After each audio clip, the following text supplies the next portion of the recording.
Hey guys, it is Nikki here, and it is June 10th, which means today is my last day to accomplish 2 of the writing goals that I've already set for this summer.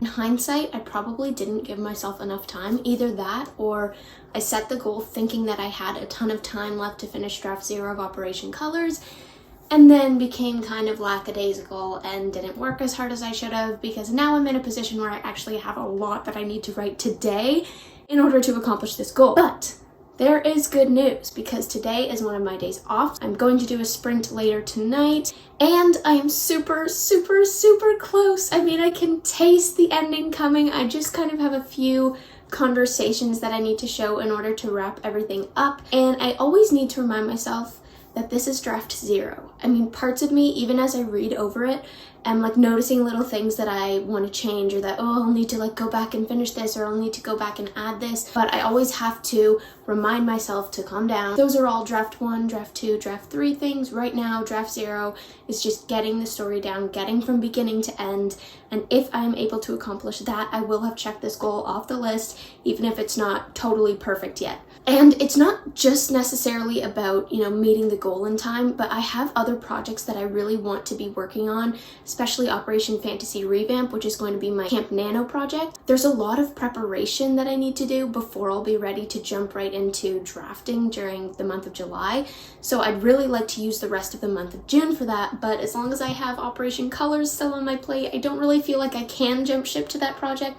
So, for the sake of Nikki's brain, I really need to get this draft 0 out of the way, and that is what I'm going to do this morning. I'm going to do a quick 15-minute sprint. I'm going to try and fit in sprints throughout the day in between the other things that I do, because it's also Thursday, which means query research day, and I'm going to try and give you guys little updates throughout the day of what I'm writing, how it's going, and maybe some fun facts about what the project is actually about. So stay tuned, because that will happen later in the video. So without further ado, I'm going to do a quick 15-minute sprint. Let's do it. Starting with the candle.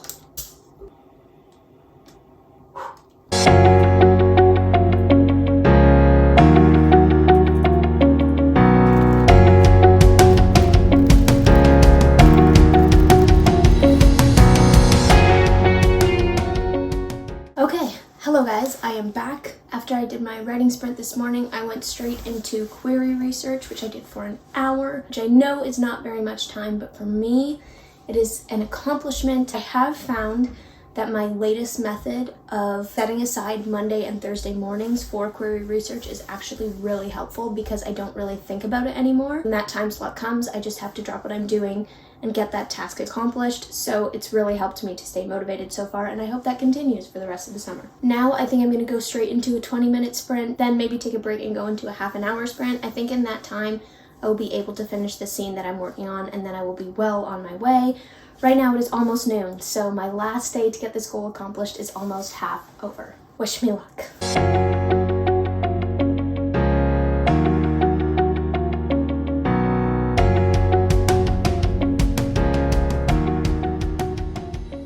Hey guys, I am back. I just did a pretty long sprint. It was probably close to an hour. I didn't really time it. I just sort of went for it, and by the time I was deep into writing, I realized that I'd never started a timer, but whatever. I was able to get a little over 1,200 words done. The most interesting word I used was probably disemboweling, which in a YA contemporary probably doesn't come up that much, so there's that. I wanted to give you guys a change of scenery and go outside, but the only problem is we have all these creepy caterpillars everywhere in all our trees, so I do not want to go anywhere near a tree. But if I did it in the sun, then I'd spend the whole video squinting at the camera, so it was a disaster, and I gave up on it. So here we are back in my bedroom, because this is where the writing has been happening. I wanted to take this opportunity to tell you guys a little bit about Operation Colors. It is a sequel to my NaNoWriMo project last fall. So the first one, we'll call it Operation Stars, is very much a sibling family story. The main character is an 18-year-old girl named Ree. She has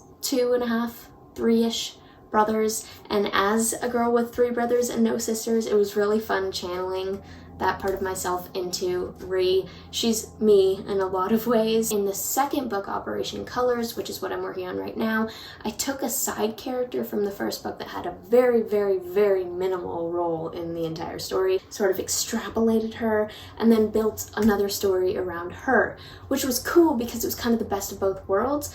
I could revisit some of those characters that I already loved, and I could fall in love with them even more, but then it was also fresh because I have this new character that I don't really know that much about, so you're still making a new friend in the story, not just revisiting the old ones. The story revolves mainly around that side character. Her name is Kia. She was recently diagnosed with angle closure glaucoma, so she has irreversible eye damage as of a very recent glaucoma attack. Initially, I feel like it was going to be more centered around that storyline, but the more I went, the more I realized that I didn't want that to be the heart and soul of the story, and it's become more of like a sideline thing. Not a background thing, but a sideline thing. The story itself is about burdens and bearing each other's burdens. There's Kia's storyline, but then there's also a storyline for each of the characters that I came to fall in love with in Operation Stars.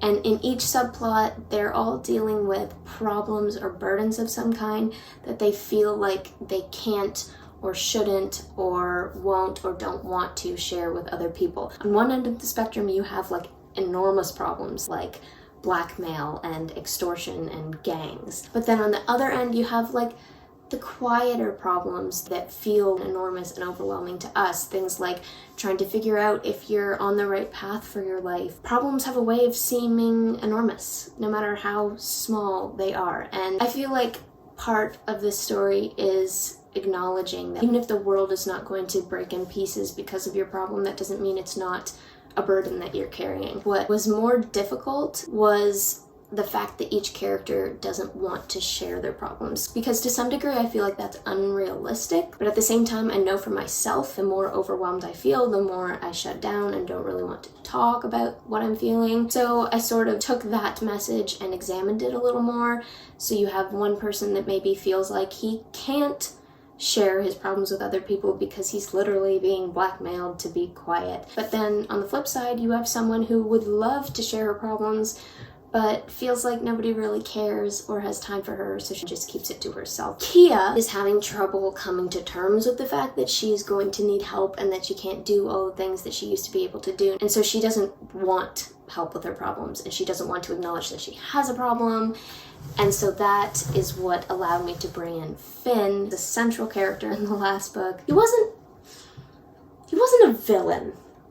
That's the wrong word. I feel like anti-hero is still a bit of a strong word for what he was. He was just a character who made himself a little bit difficult to like. But in this story, and even throughout Operation Stars, you really come to realize how likable he is. And I love him. I've just really come to appreciate the ways that God is working in his character to make him less selfish and more humble. For him, that manifests itself in helping Kia. Even though she doesn't want his help, Kia is a character who has spent her whole life pretending to be confident, but is dealing with insane insecurity. She just feels absolutely worthless. So over the course of this summer, as everybody deals with the things that they're going through, Kia sees the love that Finn shows to her, not necessarily romantically, but just the love of God and Christ shown to her through Finn, and that helps her to sort of come out of that dark place. One thing, I have to be honest, that I'm struggling with in this story, it didn't take me by surprise, but I didn't really want this to happen, and it kind of just happened anyway, is that all of my main characters end up in relationships, which is fine. I like happy endings, I really do. But at the same time, I do tend to like realistic endings.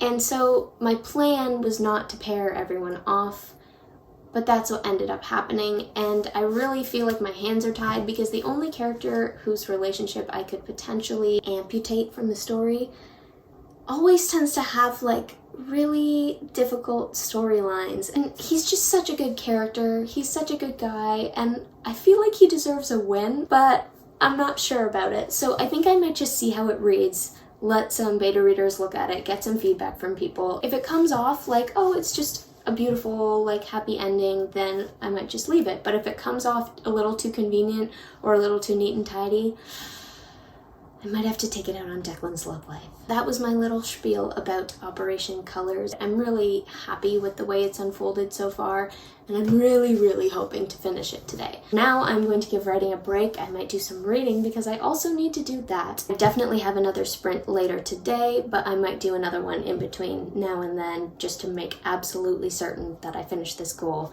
so that we can be off to the races for this summer. Until then, hey guys, it is me again. It is 7 o'clock, so we are coming up on the end of our day, and I'm super pumped because, guys, I have just one chapter left. I did a little bit of writing in between my last sprint and this sprint that I'm about to do right now on Sarah Sutton's channel, with Autumn Ashley as a co-host. I'm about 1 page into this final chapter that's basically just wrapping up loose ends and answering any questions that still need to be answered and leaving everything on a neat and tidy note. I can do it. I think if I am diligent and focused, I can actually finish this even before the end of the Sarah Sutton Autumn Ashley sprint. And I've already decided that if I do manage to do it, I need to reward myself somehow. If you have any ideas, let me know in the comments and wish me luck on this sprint because we are this close to meeting our first goal of the summer.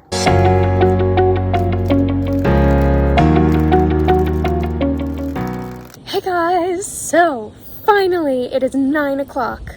It took me 2 hours to finish that chapter, and I think it's barely even 3 pages. I'm a little bit frustrated with my pace, but I just really wanted it to be perfect, and guys, I'm pretty happy with the way it turned out. This is super exciting. I finished draft 0. I accomplished my first goal of the summer, and we are on a roll. I'm loving it. I'm loving the progress so far. Thank you guys so much for watching this writing vlog, for joining me, for supporting me as I try to finish this goal. I hope you enjoyed it. I hope you will subscribe and comment below and tell your writer friends to come and join me on this wacky journey. And I hope that you remembered to spend some time in the clouds today.